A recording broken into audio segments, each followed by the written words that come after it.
కరువు ఛాయలే ఆ ప్రాంతంకి care of address. కరువు ఛాయల నుంచి ఆశలు కలిగించే వాతావరణం ఏర్పడింది. వర్షాలు కూడా అన్నదాతను పలకరించి ఆశలు రేపాయి. అయితే అంతలోనే వాతావరణం రైతన్నలను ఉసురుమనిపించాయి.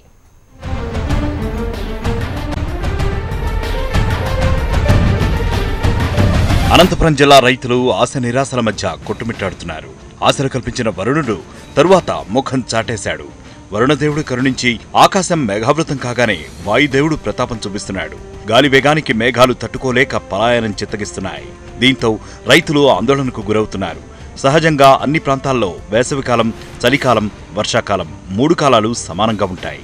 అయితే అనంతపురం జిల్లాలో ఈ మూడింటితో పాటు అదనంగా గాలికాలం కూడా ఉంటుంది.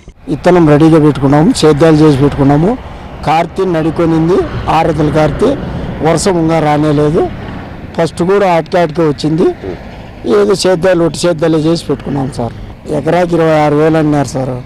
మాకు పెట్టుబడి ఇప్పుడు లెక్కేస్తే ఇరసాలకు ఎకరాకు వచ్చి 33,000 వస్తుంది సార్. వర్షానికి ఎదురు చూస్తాను పైకి.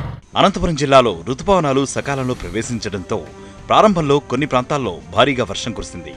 ఈ ఏడాది సాధారణ వర్షపాతం నమోదవుతుందని వాతావరణ శాఖ చెప్పడంతో రైతుల్లో, ప్రజల్లో కూడా ఆనందం వెల్లివిరిసింది.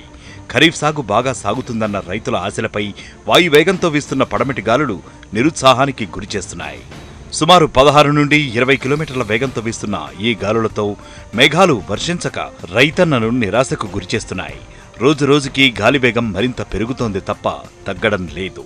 మాకి ఏమైనా వానంతో ఇంత వస్తే మేము వేసుకుంటాం సార్. దాంతో మాకి కోరి చేసుకొని ఇంత గుంతకింత 8,000 ఇచ్చుకుంటా ఇంత బతుక్కుంటున్నాము.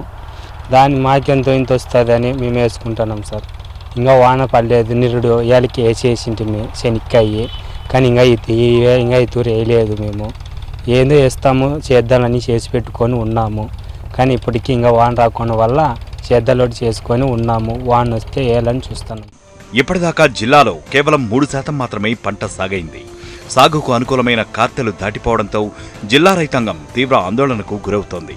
అయితే వేరుశెనగ సాగుకు ఇంకా సమయం ఉందని, రైతులు ఆందోళన చెందాల్సిన అవసరం లేదని వ్యవసాయాధికారులు చెబుతున్నారు.